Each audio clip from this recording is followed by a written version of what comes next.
제4장. 어느 날 한 과부가 엘리사에게 와서 이렇게 호소하였다. 저희 남편은 죽었습니다.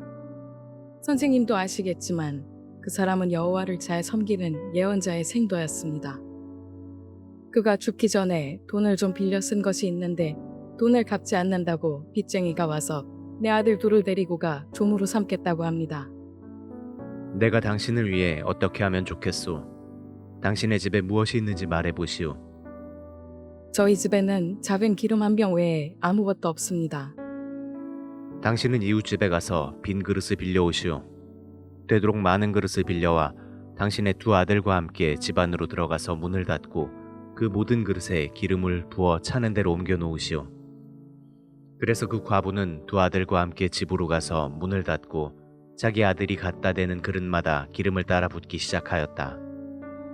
그러자 순식간에 그 모든 그릇에 기름이 가득 차지 않겠는가. 그 과부가 자기 아들들에게 그릇을 더 가져오라고 했으나 그들은 이제 남은 그릇이 하나도 없습니다 하고 대답하였다. 그러자 흐르던 기름이 곧 멈추고 말았다. 그래서 그 과부가 엘리사에게 돌아가서 그 모든 일을 보고하자 엘리사는 그녀에게 당신은 그 기름을 팔아 모든 빚을 갚고 남는 돈으로 당신의 아들과 함께 생활하시오 하였다. 하루는 엘리사가 수넴으로 가자 그곳에 사는 어떤 귀부인이 그를 초대하여 식사를 대접하였다. 그 이후로 엘리사는 수넴에 갈 때마다 그 여자의 집에 가서 식사하였다. 어느 날 그 여자가 자기 남편에게 이렇게 말하였다. 나는 우리 집에 와서 가끔 식사하는 이 사람이 거룩한 하나님의 사람이라고 생각합니다. 옥상에 작은 방 하나를 만들어 침대와 탁자와 의자와 등을 들여놓고 그가 올 때마다 쉬어가게 합시다. 하루는 엘리사가 수넴에 와서 자기 방으로 들어가 쉬고 있다가 사환 게하시에게 수넴 여자를 불러오라고 하였다. 그녀가 오자 엘리사가 게하시에게 말하였다.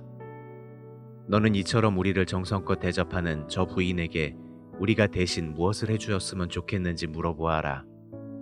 그리고 왕이나 군 사령관에게 부탁할 일이 있으면 내가 잘 말해주겠다고 일러주어라. 그러자 그 여자는 아닙니다. 나는 내 백성 가운데서 아무런 어려움 없이 살고 있습니다. 하고 대답하였다. 그때 엘리사가 게하시에게 그러면 내가 저 부인을 위해 무엇을 해주었으면 좋겠느냐 하고 물었다. 그러자 게하시가 이 부인은 아들이 없고 남편은 늙었습니다 하고 대답하였다. 그러자 엘리사가 그 부인을 불러들여라 하였다. 그 여자가 들어와서 문 앞에 서자 엘리사는 그녀에게 내년 이맘때에 당신은 아들을 품에 안게 될 것입니다 하고 예언하였다. 그러자 그 여자는 아닙니다, 선생님. 저를 놀리지 마십시오. 하였다. 그러나 엘리사가 말한 대로 그 여자는 그 이듬해 정말 아들을 낳았다. 그 후로 그 아이는 그럭저럭 자라갔다. 어느 날 그는 밭에서 일꾼들과 함께 추수하는 자기 아버지에게 갔다가 갑자기 아이고 머리야 아이고 머리야 하고 소리를 질러댔다.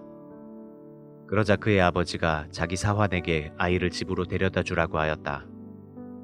그래서 사환은 아이를 그의 어머니에게 데려다 주었는데 그 아이는 정오까지 자기 어머니의 무릎 위에 누워 있다가 죽고 말았다. 그 어머니는 아들을 엘리사의 방으로 안고 가서 침대 위에 눕힌 다음 방문을 닫고 나와서 남편을 불러 말하였다. 하인한 사람과 나귀 한 마리를 준비해 주세요. 내가 급히 하나님의 사람에게 갔다 오겠습니다. 어째서 오늘 가려고 하시오? 오늘은 초하루도 안식일도 아니지 않소? 별일은 아닙니다만 갔다 와야겠습니다. 그러고서 그 여자는 나귀를 타고 자기 사환에게 될 수 있는 대로 급히 몰아라. 내 지시가 있을 때까지 속도를 늦춰서는 안 된다. 하였다. 그녀가 갈멜산에 이르자 엘리사는 멀리서 그녀를 보고 자기 사환 게하시에게 말하였다. 보라, 저기 수넴 여자가 오고 있다. 너는 달려가서 무슨 일인지 알아보고 남편과 아이가 잘 있는지 물어보아라. 그 여자는 게하시에게 모두 잘 있다고 말한 다음 산 위에 있는 엘리사에게 가서 그 앞에 엎드려 그의 발을 끌어안았다. 그때 게하시가 그 여자를 밀어내려고 하자 엘리사가 말하였다. 내버려 두어라. 무슨 괴로운 일이 있는 것 같은데 여호와께서는 아직 그 이유를 나에게 말씀해 주시지 않았다. 그러자 그 여자가 엘리사에게 말하였다. 내가 선생님에게 아들을 갖게 해달라고 부탁하였습니까? 오히려 나를 놀리지 말라고 말씀드리지 않았습니까? 이때 엘리사가 게하시를 보고 이렇게 말하였다.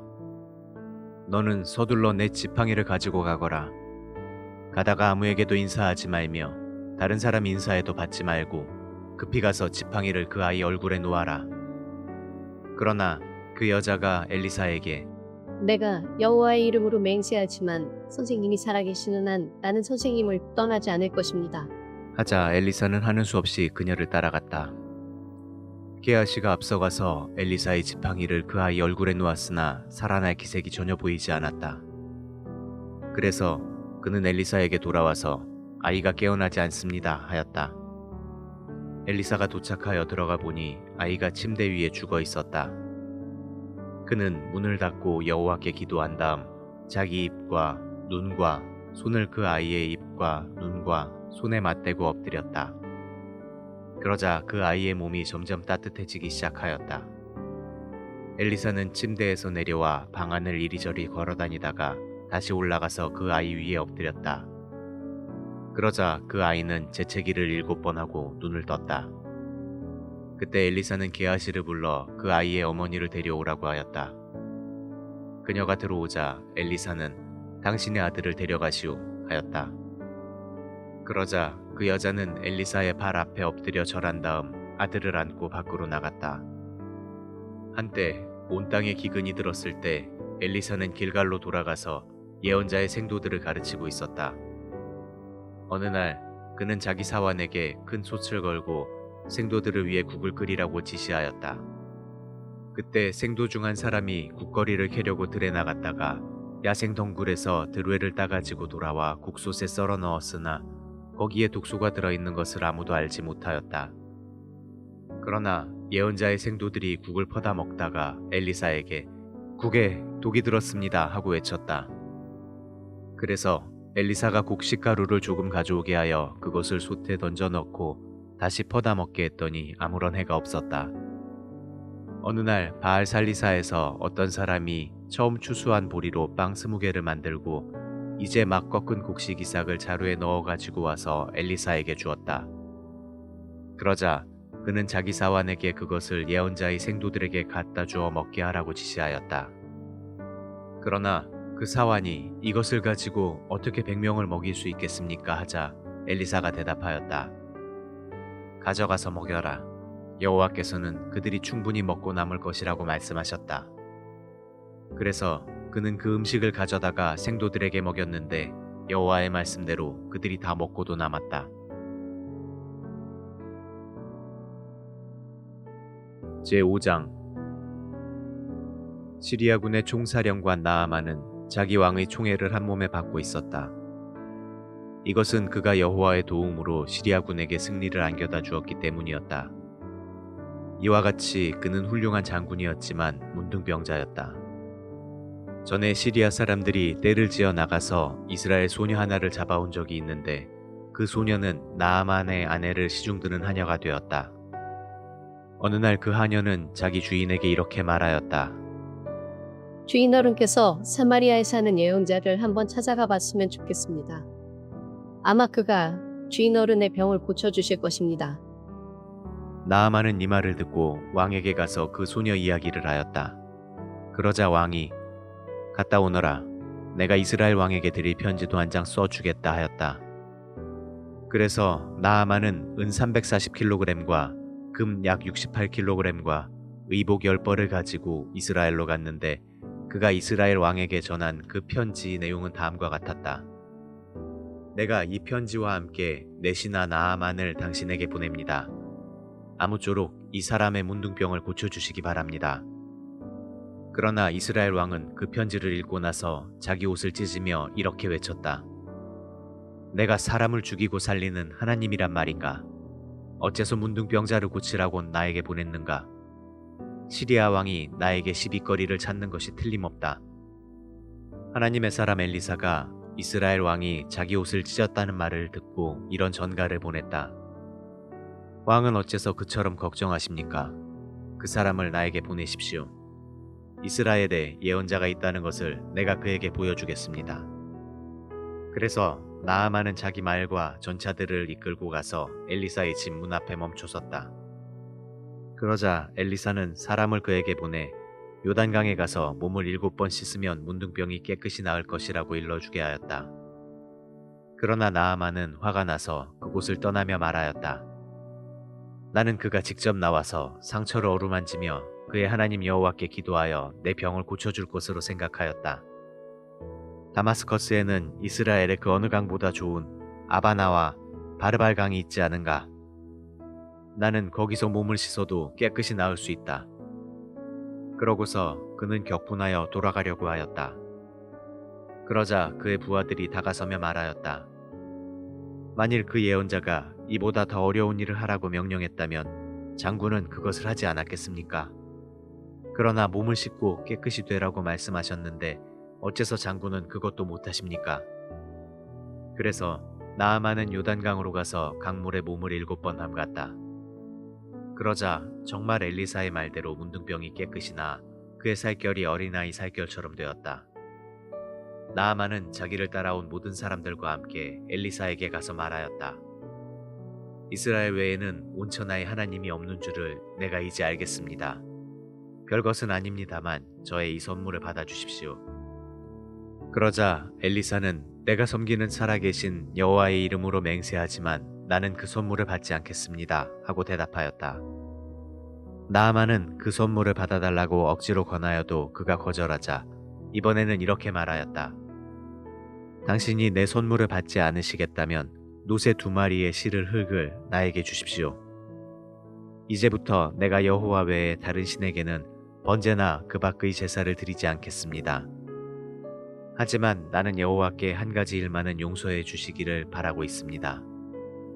왕이 림몬의 신전에 들어갈 때 내 부축을 받아 들어가서 절을 하면 나도 함께 절을 하게 되는데 나는 여호와께서 이 일에 대하여 용서해 주시기를 바랍니다.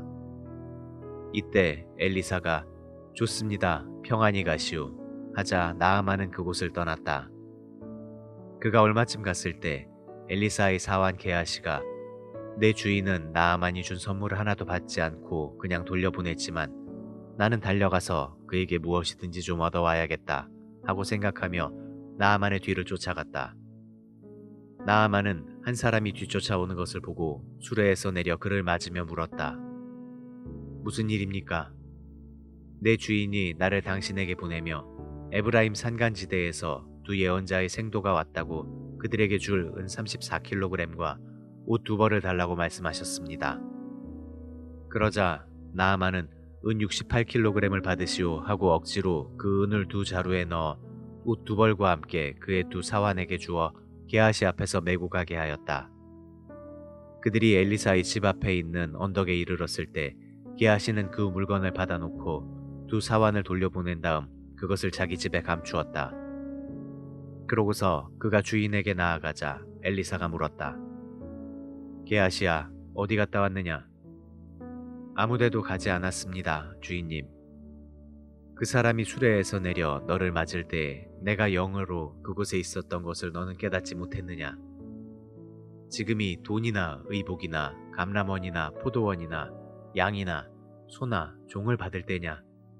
이제 나아만의 문둥병이 너와 네 자손에게 옮겨붙어 대대로 떠나지 않을 것이다.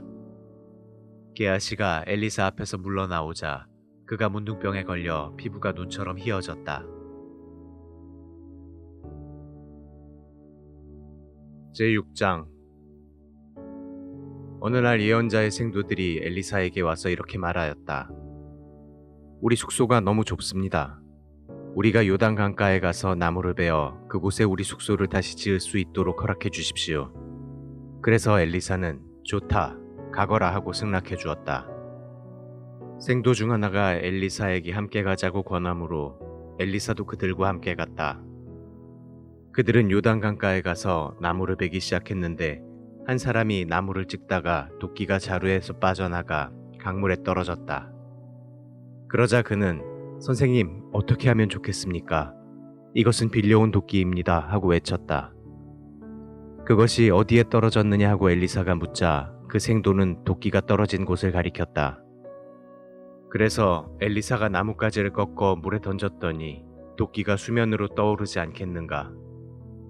도끼를 건져내어라 하고 엘리사가 명령하자 그는 손을 내밀어 도끼를 건져 올렸다. 한 번은 시리아 왕이 이스라엘과 전쟁을 하면서 자기 부하들과 의논하여 진칠 곳을 정해 놓았다. 그러나 엘리사는 이스라엘 왕에게 통지하여 시리아 군이 진칠 곳을 일러주면서 그곳으로 지나가지 말라고 하였다. 그래서 이스라엘 왕은 엘리사가 말한 그곳을 확인하고 철저히 경계하였다. 그 후에도 이런 일은 여러 번 있었다.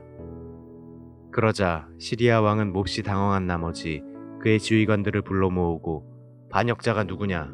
이스라엘 왕에게 우리 작전 계획을 알려준 자가 누군지 말하라 하고 노발대발하였다.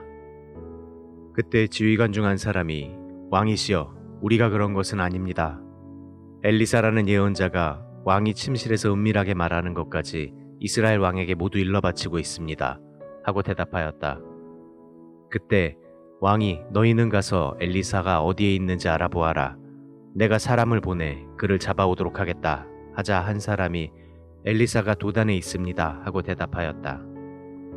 그래서 왕은 말과 전차와 많은 병력을 보냈는데 그들은 밤에 도착하여 그 성을 포위하였다. 다음 날 아침 엘리사의 사환이 일찍 일어나 밖으로 나가보니 말과 전차를 갖춘 군인들이 성을 포위하고 있었다.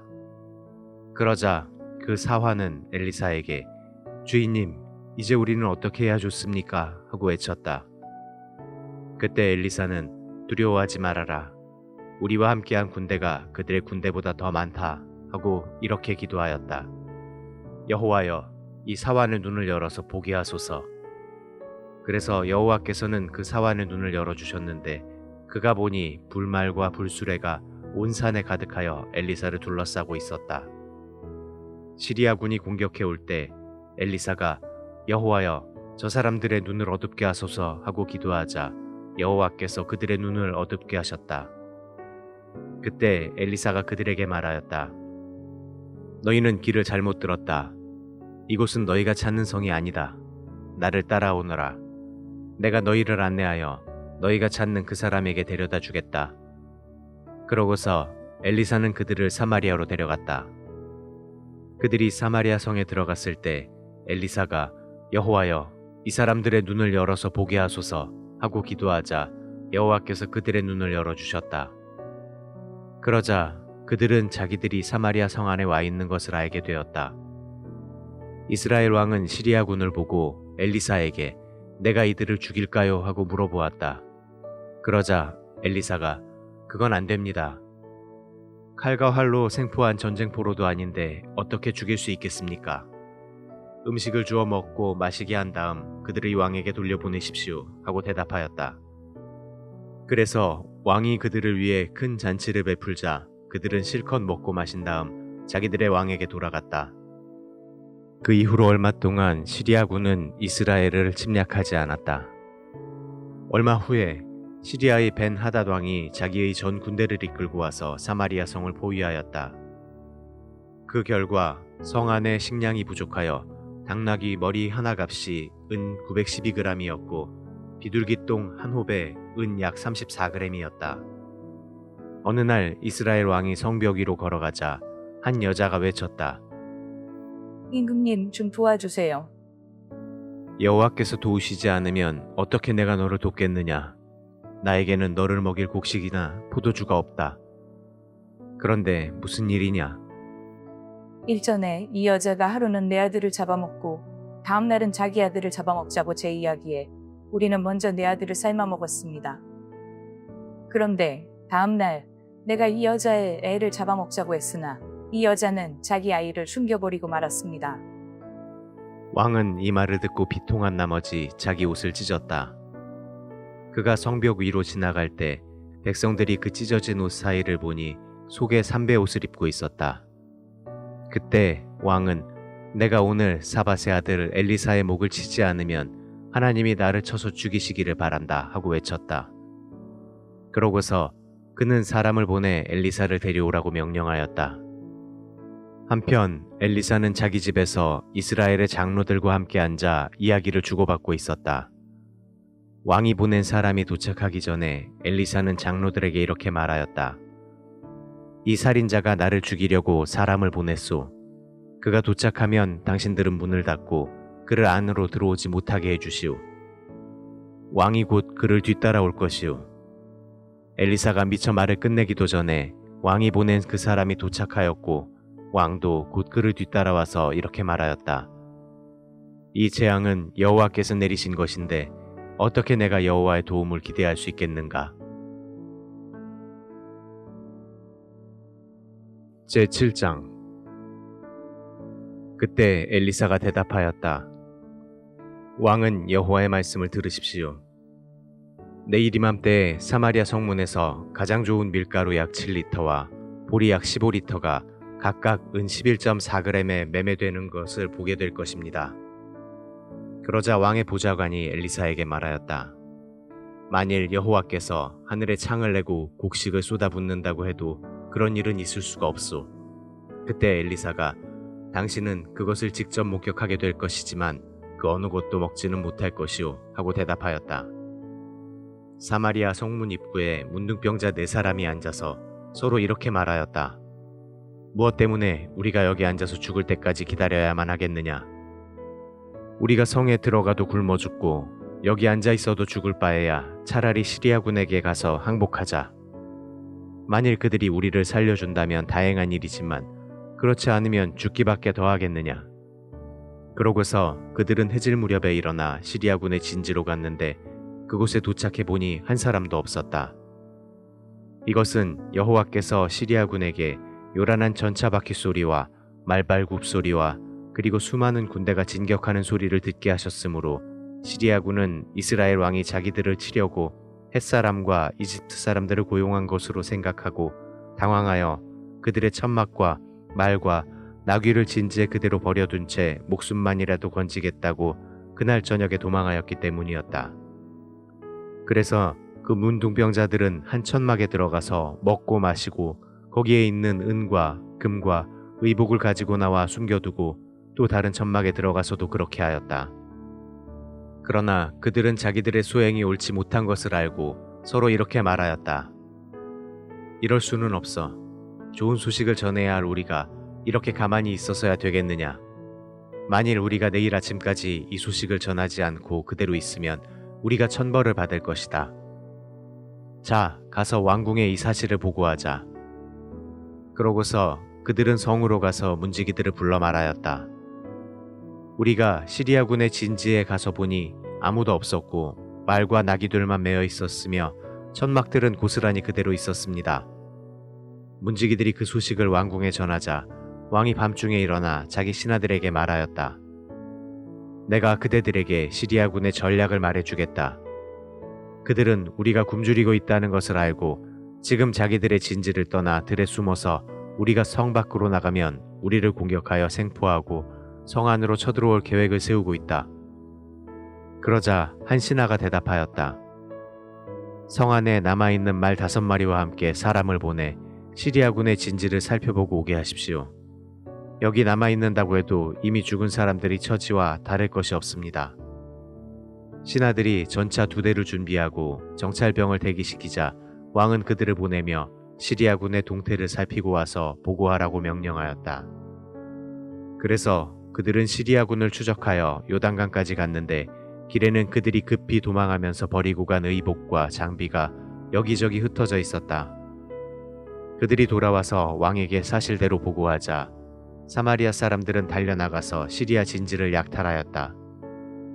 그래서 가장 좋은 밀가루 약 7리터와 보리 약 15리터가 여호와의 말씀대로 각각 은 11.4g에 매매되었다.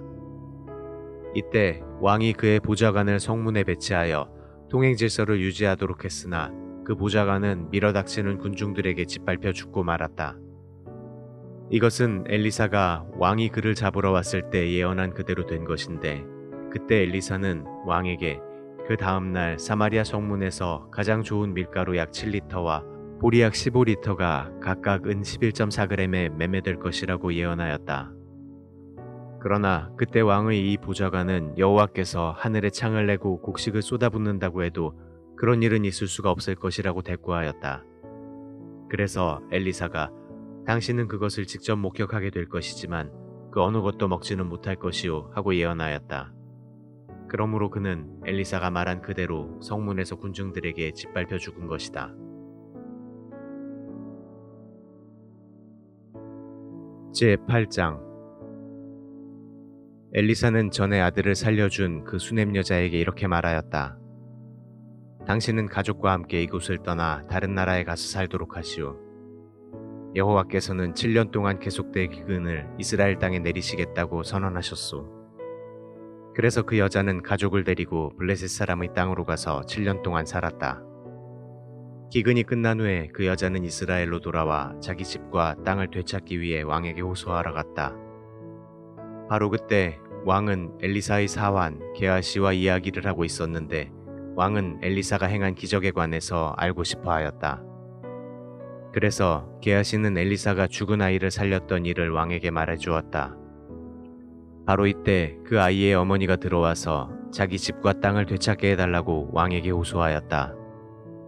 그러자 게하시는 왕이시여, 이 사람이 바로 그 여자입니다.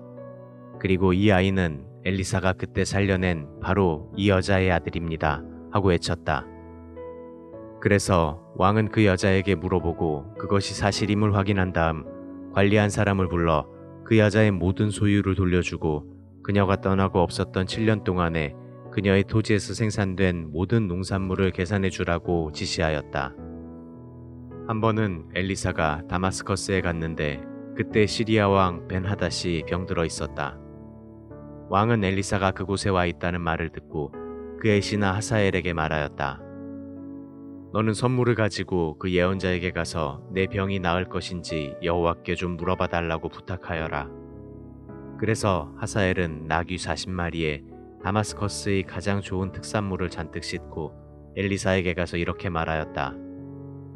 당신의 종 벤하닷 왕이 나를 당신에게 보내며 그의 병이 낫겠는지 물어오라고 했습니다. 그래서 엘리사는 그에게 당신은 왕에게 가서 그 병이 나을 것이라고 말하시오. 그러나 여호와께서는 그가 죽게 될 것을 나에게 보여주셨소 하고 대답하였다. 그러고서 그는 하사엘이 당황할 정도로 그의 얼굴을 뚫어지게 바라보다가 울기 시작하였다. 그러자 하사엘이 물었다. 선생님, 무슨 일로 오십니까? 나는 당신이 이스라엘 백성에게 행할 끔찍한 일을 알고 있소. 당신은 그들의 요새에 불을 지르고 젊은이들을 칼로 죽이며 어린아이들을 메어쳐서 죽이고 임신한 여자들의 배를 가를 것이오. 개처럼 보잘것없는 내가 어떻게 그런 큰 일을 할 수 있겠습니까? 여호와께서는 당신이 시리아 왕이 될 것을 나에게 보여주셨소. 하사엘이 벤하닷에게 돌아가자 왕이 그에게 엘리사가 너에게 뭐라고 말하더냐 하고 물었다. 그래서 그는 왕이 나을 것이라고 말해 주었습니다 하고 대답하였다. 그러나 하사엘은 그 다음날 이불을 물에 적셔 가지고 가서 왕의 얼굴에 덮어 그를 질식시켜 죽이고 자기가 대신 왕이 되었다. 아합의 아들인 이스라엘의 요람 왕 5년에 여호사밧의 아들 여호람이 유다 왕이 되었다. 그는 32세의 왕위에 올라 예루살렘에서 8년을 통치하였다. 그는 아합의 딸과 결혼하였으므로 이스라엘 왕들을 본받아 아합의 집안 사람들처럼 악을 행하고 여호와께 범죄하였다. 그러나 여호와께서 유다를 멸망시키려고 하지 않았던 것은 다윗에게 그 후손들이 계속 나라를 다스리게 해주겠다고 약속하셨기 때문이었다. 여호람이 나라를 다스릴 당시 에돔이 유다의 반기를 들고 자기들의 왕을 세웠다. 그래서 여호람이 모든 전차를 이끌고 사일로 갔으나 그들은 즉시 에돔군에게 포위를 당하고 말았다. 그가 야음을 틈타 포위망을 뚫고 도망하자 그의 부하들은 사방 흩어져 모두 자기 집으로 돌아가 버렸다. 이때부터 에돔은 유다의 속박에서 벗어나 독립하였고 이와 때를 같이하여 림나도 반란을 일으켰다. 그 밖에 여호람이 행한 모든 일은 유다 왕들의 역사책에 기록되어 있다. 여호람은 죽어 다윗성에 있는 조상들의 묘에 장사되었고 그의 아들 아하시아가 왕위를 계승하였다. 아합의 아들인 이스라엘의 요람 왕 12년에 여호람의 아들 아하시아가 유다 왕이 되었다. 그는 22세의 왕위에 올라 예루살렘에서 1년을 통치하였다. 그리고 그의 어머니는 이스라엘 왕 오므리의 손녀 아달랴였다. 아하시아는 아합의 집안 사람과 결혼하여 그들처럼 여호와께 범죄하였다. 그는 이스라엘의 요람 왕과 합세하여 길르앗의 라못에서 시리아의 하사엘 왕과 격전을 벌였는데 그 전투에서 요람 왕이 부상을 입어 치료하려고 이스라엘로 가자 아하시아 왕은 그곳으로 가서 그를 문병하였다.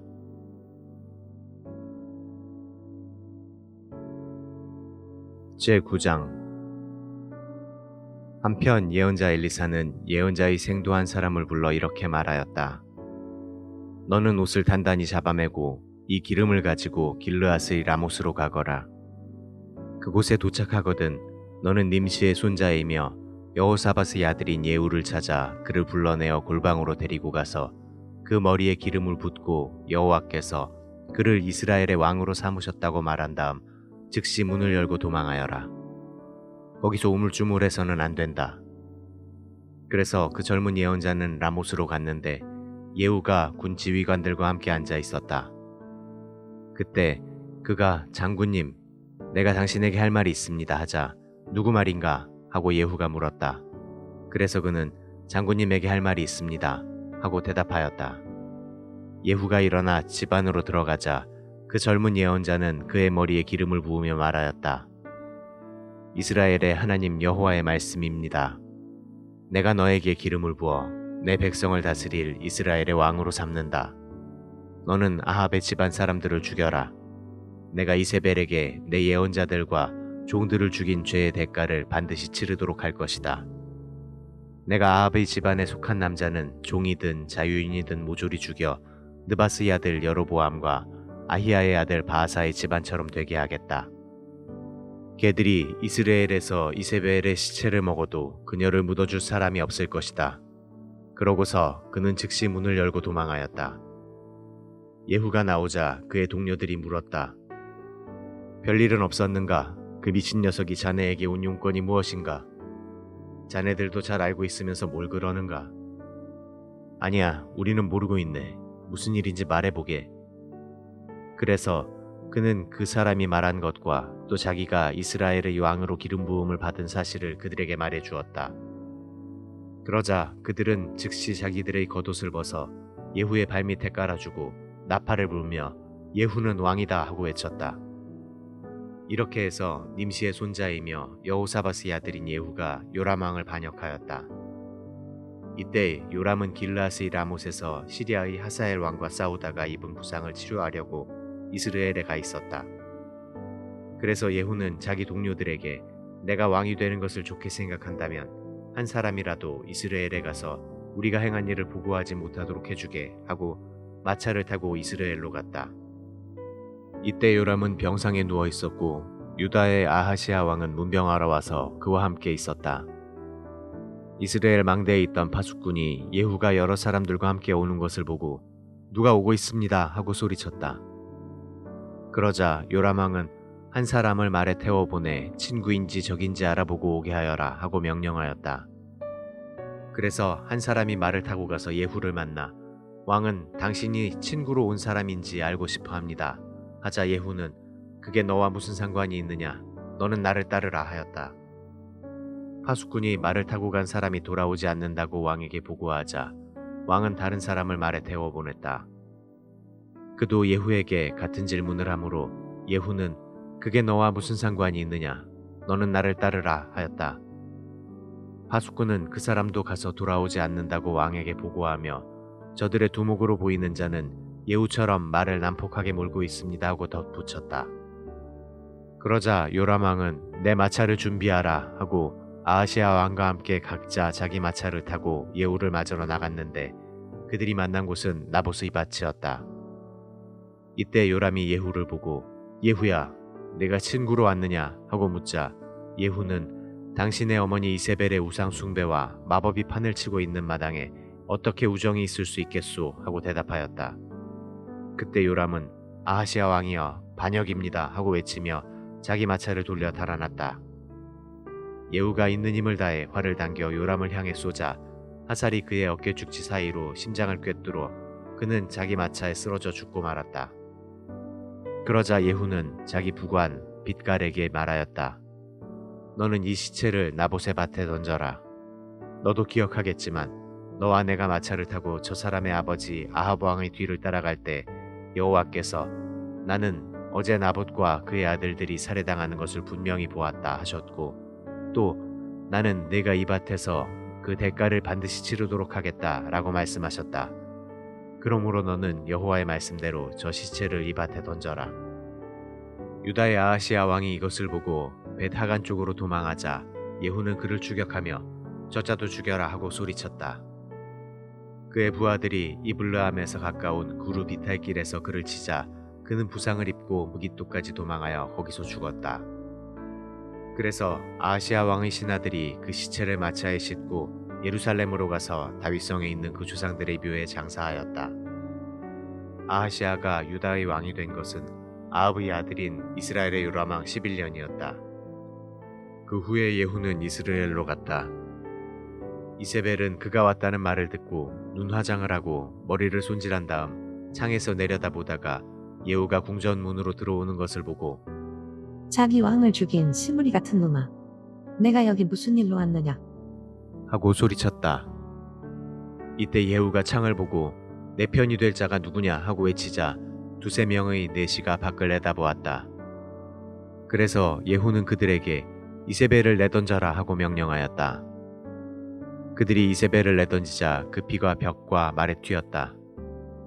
예후는 말과 전차를 몰아 그 시체를 짓밟은 다음 궁전으로 들어가서 먹고 마시며 이렇게 말하였다. 저 저주받은 여자를 묻어주어라. 어쨌든 그녀는 왕의 딸이다. 그러나 사람들이 그 시체를 묻으려고 갔을 때 두골과 손발 외에는 아무것도 없었다. 그들이 돌아와서 이 사실을 보고하자 예후가 말하였다.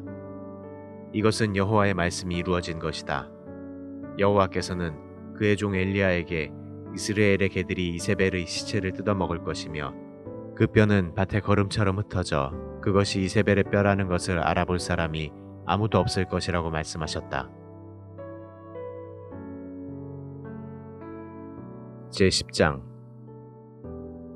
사마리아 성에 아합의 자손 70명이 살고 있었다. 그래서 예후는 그 성의 지도자들과 아합의 자손들을 보살펴주고 있는 사람들에게 편지를 보냈는데 그 편지의 내용은 다음과 같았다. 왕의 자손들이 너희와 함께 있고 또 너희에게는 전차와 말과 요새화된 성과 무기도 있다. 그러므로 너희는 이 편지를 받는 즉시 왕의 자손들 가운데 가장 유능한 자를 뽑아 그를 왕으로 세우고 그를 위해 싸울 준비를 하라. 그러나 그들은 두려워하며 이렇게 말하였다. 두 왕도 예후를 당해내지 못했는데 우리가 어떻게 그를 대적할 수 있겠는가?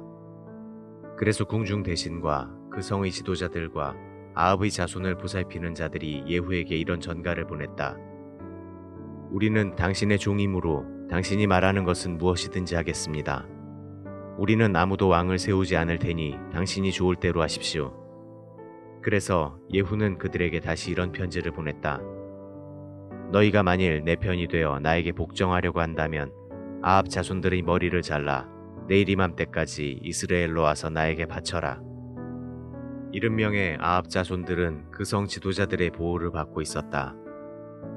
예후의 편지가 도착하자 이 사람들은 아합의 자손들을 모조리 죽이고 그 머리를 바구니에 담아 이스라엘에 있는 예후에게 보냈다. 예후는 그들이 머리를 가져왔다는 말을 듣고 그것을 성문 입구에 두 무더기로 쌓아 다음날 아침까지 그대로 두라고 명령하였다. 다음날 아침 그는 성문으로 나가서 그곳에 몰려든 군중들에게 이렇게 말하였다. 여러분에게는 아무 잘못이 없습니다. 요람왕을 반역하여 죽인 자는 바로 나입니다. 그러나 그의 자손들은 누가 죽였습니까? 여러분은 여호와께서 아합의 집안에 대하여 하신 말씀이 하나도 빠짐없이 이루어진다는 것을 알아야 합니다. 이제 여호와께서는 그의 종 엘리야를 통하여 예언하신 말씀을 다 이루셨습니다. 그러고서 예후는 아합의 집안 사람 중 이스라엘에 남아있는 자들을 모조리 죽이고 그의 신하들과 가까운 친구들 그리고 그의 제사장들을 하나도 남기지 않고 몰살시켰다. 그 후에 예후는 사마리아로 가려고 이스라엘을 떠났다. 그는 도중에 목자들의 집이라는 곳에서 유다 왕 아하시아의 친척들을 만나 너희는 누구냐 하고 물었다. 그러자 그들이 우리는 아하시아 왕의 친척들인데 이스라엘 왕족들에게 문안하려고 가는 중입니다 하고 대답하였다. 그때 예후가 그들을 체포하라고 명령하자 부하들이 그들을 잡아 웅덩이 곁으로 끌고 가서 하나도 남기지 않고 42명이나 되는 사람을 모조리 죽였다. 그런 다음 예후는 그곳을 떠나가다가 레갑의 아들 여호나답을 만났다. 예후는 그를 맞으며 너는 나와 마음이 같은데 네가 나를 돕겠느냐 하고 물었다. 여호나답이 그렇게 하겠다고 대답하자 그러면 내 손을 내밀어라 하고 예후는 그와 악수를 한 다음 그를 끌어올려 자기 전차에 태우고 이렇게 말하였다. 너는 나와 함께 가서 내가 여호와를 위해 얼마나 열성적인지 두고 보아라. 그들은 함께 전차를 타고 사마리아로 가서 아합의 친척들을 한 사람도 남기지 않고 모조리 죽였다. 이것은 여호와께서 엘리야에게 말씀하신 그대로 된 것이다. 예후는 사마리아 사람들을 한자리에 모아놓고 말하였다. 아합은 바알을 조금밖에 섬기지 않았으나 나는 많이 섬길 것입니다. 이제 바알의 모든 예언자들과 그를 섬기는 자들과 그의 모든 제사장들을 불러 모으십시오. 한 사람도 빠져서는 안 됩니다. 내가 바알에게 성대한 제사를 드리려고 하는데 누구든지 빠지는 사람이 있으면 죽음을 당할 것입니다. 이것은 바알을 섬기는 자들을 몰살시키려는 예후의 계책이었다. 그러고서 예후는 바알을 위한 대회를 열라고 명령하고 그 날짜를 선포한 다음 이스라엘 전역에 사람을 보내 그것을 알렸다. 그러자 바알을 섬기는 자들이 하나도 빠지지 않고 모두 모여들어 바알의 신전을 이 끝에서 저 끝까지 가득 메웠다. 그때 예후는 예복 담당 제사장에게 예복을 내어다가 바알을 섬기는 자들에게 주라고 지시하였다. 그런 다음 예후는 레갑의 아들 여호나답과 함께 그 신전 안으로 들어가서 거기에 모인 사람들에게 말하였다. 여러분은 바알을 섬기는 사람만 여기에 있게 하고 여호와를 섬기는 사람은 하나도 들어와 있지 못하게 하시오. 그들이 바알에게 제사를 드리려고 다 들어갔을 때 예후는 신전 밖에 80명의 병력을 배치하고 그들에게 이렇게 지시하였다. 너희는 이 사람들을 모조리 죽여라. 만일 한 사람이라도 도망치게 하는 자가 있으면 그가 대신 죽게 될 것이다. 예후는 바알에게 제사를 다 드리고 나서 즉시 밖으로 나와 자기 부하들에게 너희는 들어가서 모조리 죽이고 한 사람도 도망하지 못하게 하라 하고 명령하였다. 그래서 부하들은 들어가 칼로 그들을 죽여 그 시체를 밖으로 끌어내고 바알의 신전 내실로 가서 바알 숭배에 사용된 기둥 우상을 끄집어내어 불사르고 그 신상을 파괴하며 바알 신전을 헐어 공중 변소를 만들었는데 그것이 오늘날까지 그대로 있다. 이렇게 해서 예후는 이스라엘에서 바알 숭배의 흔적을 완전히 없애버렸다. 그러나 그는 베델과 단에 금송아지를 세워 이스라엘 백성에게 우상을 숭배하게 한 느바스의 아들 여로보암의 죄에서는 떠나지 않았다. 그 후에 여호와께서 예후에게 말씀하셨다. 너는 내가 아합의 집안에 행하고 싶었던 모든 일을 잘 수행하였다. 그러므로 내 자손이 4대를 이어 이스라엘의 왕이 될 것이다. 그러나 예후는 이스라엘의 하나님 여호와의 법을 지키는 데 전력을 쏟지 않고 오히려 이스라엘을 범죄하게 한 여로보암을 그대로 본받았다. 이때 여호와께서 이스라엘의 영토를 줄이기 시작하셨다. 그래서 시리아의 하사엘 왕이 이스라엘을 정복하고 아르논 강변의 아로엘에서부터 바산에 이르는 요단강 동쪽의 모든 길르앗 땅을 빼앗았는데 이 지역은 갓 지파, 르우벤 지파, 그리고 므낫세 동쪽 반 지파 사람들이 사는 곳이었다. 그 밖에 예후가 행한 모든 일과 그의 업적은 이스라엘 왕들의 역사책에 기록되어 있다. 예후는 죽어 사마리아에 장사되었고 그의 아들 여호아하스가 왕위를 계승하였다. 예후는 이스라엘 왕으로 사마리아에서 28년 동안 통치하였다.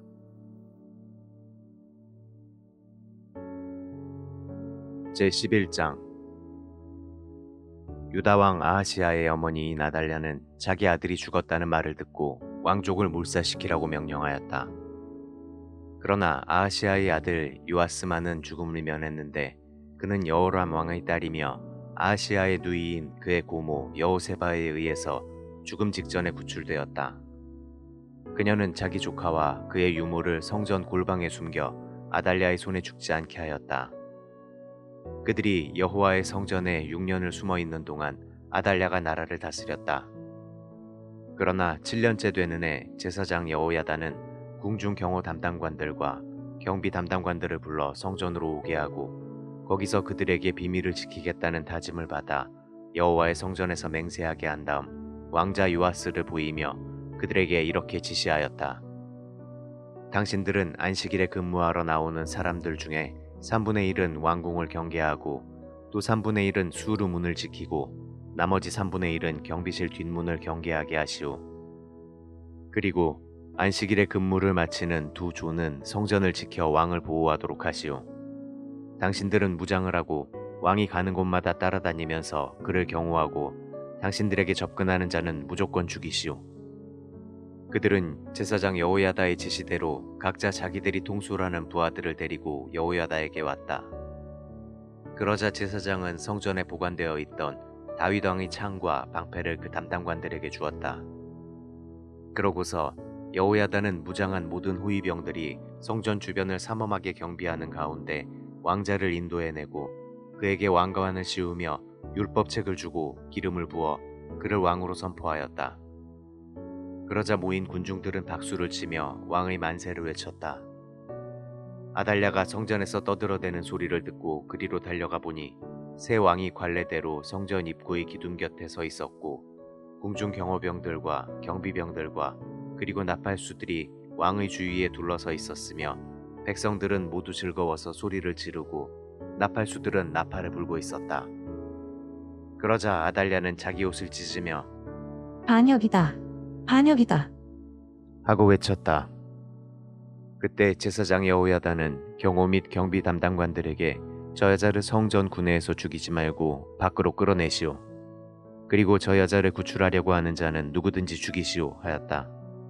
그래서 그들은 그녀를 잡아 궁전으로 끌고 가서 말들의 출입구에서 죽였다. 여호야다는 왕과 백성들에게 여호와의 백성이 되겠다는 계약을 맺게 하고 또 왕과 백성들 사이에도 계약을 맺도록 하였다. 그러자 백성들은 바알의 신전으로 달려가서 그것을 헐고 그 단들과 우상들을 부수며 단 앞에서 바알의 제사장 맏단을 죽였다. 그러고서 여호야다는 성전에 경비병을 배치하고 궁중 경호병들과 경비병들의 호의를 받아 백성들을 거느리고 왕을 성전에서 궁전으로 모셨다. 왕이 경비실 문으로 궁전에 도착하여 왕좌에 앉자 모든 백성은 기뻐하였으며 성 안은 평온을 되찾았다. 이렇게 해서 아달랴는 궁전에서 죽음을 당했고 요아스가 7세에 유다의 왕이 되었다.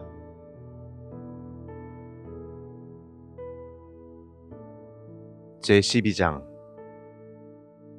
이스라엘의 예후왕 7년에 요아스가 유다 왕이 되어 예루살렘에서 40년을 통치하였다.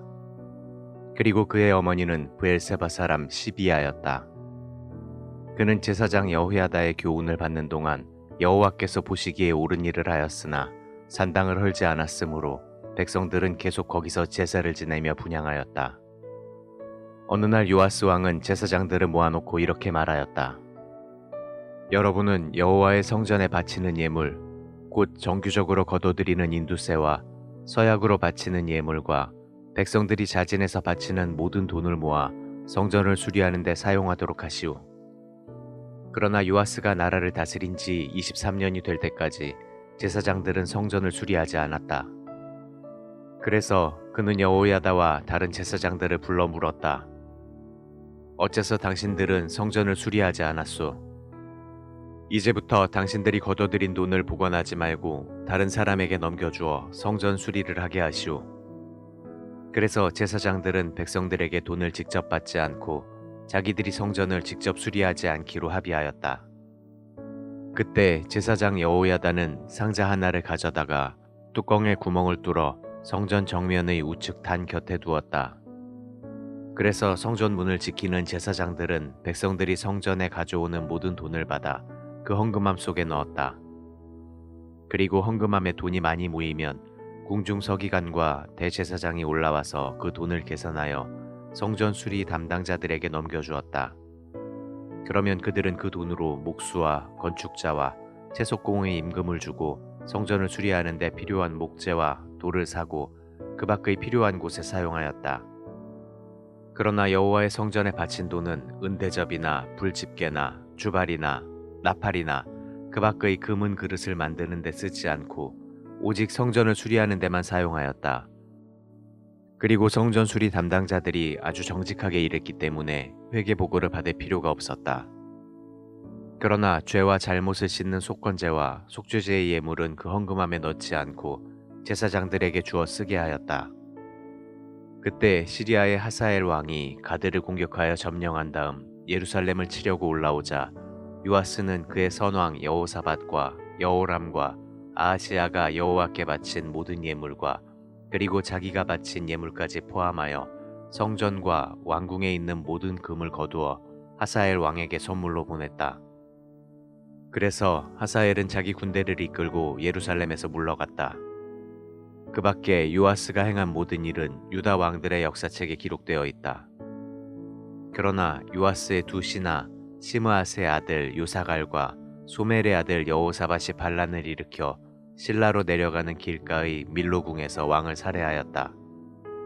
그래서 요아스는 다윗성에 있는 그의 조상들의 묘에 장사되었고 그의 아들 아마샤가 왕위를 계승하였다.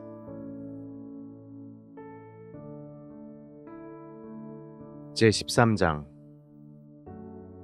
아하시야의 아들인 유다의 요아스 왕 23년에 예후의 아들 여호아하스가 이스라엘의 왕이 되어 사마리아에서 17년을 통치하였다. 그러나 그는 여호와께서 보시기에 악을 행하며 이스라엘 백성을 범죄하게 한 느바스의 아들 여로보암을 본받아 그 죄에서 떠나지 않았다. 그러므로 여호와께서 이스라엘을 향하여 분노하시고 그들을 계속 시리아의 하사엘 왕과 그의 아들 벤하닷의 지배를 받게 하였다. 그러나 여호아하스가 여호와께 부르짖어 기도하자 여호와께서는 시리아 왕이 이스라엘 백성을 가혹하게 학대하는 것을 보시고 그의 기도에 응답하셔서 지도자 한 사람을 보내 그들을 시리아 사람들에게서 구출해내셨다.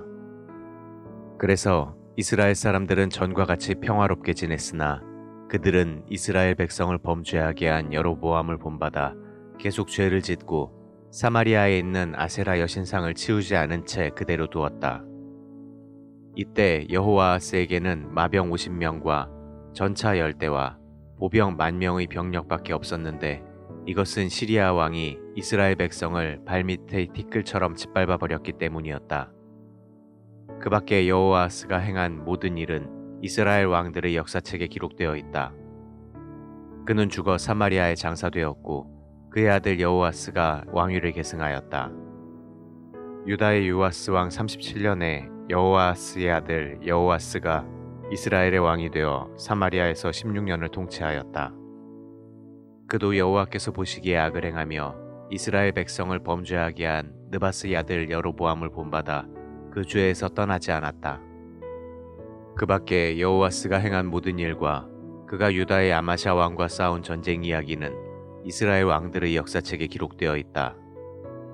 여호아스는 죽어 이스라엘의 다른 왕들처럼 사마리아에 장사되었고 그의 아들 여로보암 2세가 왕위를 계승하였다. 엘리사가 병들어 죽게 되자 이스라엘의 여호아스 왕이 문병하러 가서 눈물을 흘리며 나의 아버지여 나의 아버지여 이스라엘의 전차와 마병이여 하고 부르짖었다. 이때 엘리사가 활과 화살을 가져오십시오 하였다. 여호아스가 그것을 가져오자 엘리사는 왕에게 활을 쏠 준비를 하게 하고 자기 손을 왕의 손 위에 얹었다. 그러고서 그는 왕에게 동쪽 창문을 열고 활을 쏘라고 하였다. 왕이 활을 쏘자 엘리사는 이렇게 외쳤다. 이것은 여호와의 화살, 곧 시리아에 대한 승리의 화살입니다. 왕은 아벡에서 시리아군을 쳐서 그들을 완전히 정복할 것입니다. 그러고서 엘리사는 왕에게 다른 화살을 집어 땅을 치라고 했다. 그러자 왕은 3번만 치고 그쳤다. 그래서 엘리사는 화가 나서 왕에게 이렇게 말하였다. 왕은 5번을 쳤어야 했습니다. 그랬더라면 왕은 시리아를 완전히 정복할 수 있을 텐데 왕이 3번밖에 치지 않았으므로 그들을 3번만 무찌를 것입니다. 그 후에 엘리사는 죽어 장사되었다. 이 당시에는 모압의 도적대가 봄만 돌아오면 이스라엘 땅을 침범하여 약탈하기가 일쑤였다. 한 번은 이스라엘 사람들이 장사를 지내다가 모압 도적대를 보고 다급한 나머지 시체를 엘리사의 무덤에 던져놓고 달아나 버렸다. 그런데 그 시체가 엘리사의 뼈에 닿는 순간 죽은 사람이 살아나 벌떡 일어서지 않겠는가. 여호아하스 왕이 나라를 다스리는 동안 시리아의 하사엘 왕이 언제나 이스라엘을 괴롭혔으나 여호와께서는 아브라함과 이삭과 야곱과 맺은 계약을 생각하셔서 이스라엘 백성에게 은혜를 베풀고 그들을 불쌍히 여겨 이스라엘을 완전히 멸망시키지 않으시고 지금까지 그들을 자기 앞에서 쫓아내지 않으셨다. 시리아의 하사엘 왕이 죽자 그의 아들 벤하닷이 왕위를 계승하였다. 이때 이스라엘의 여호아스 왕은 벤하닷을 3차에 걸쳐 치고 자기 아버지 여호아스가 빼앗겼던 성들을 되찾았다.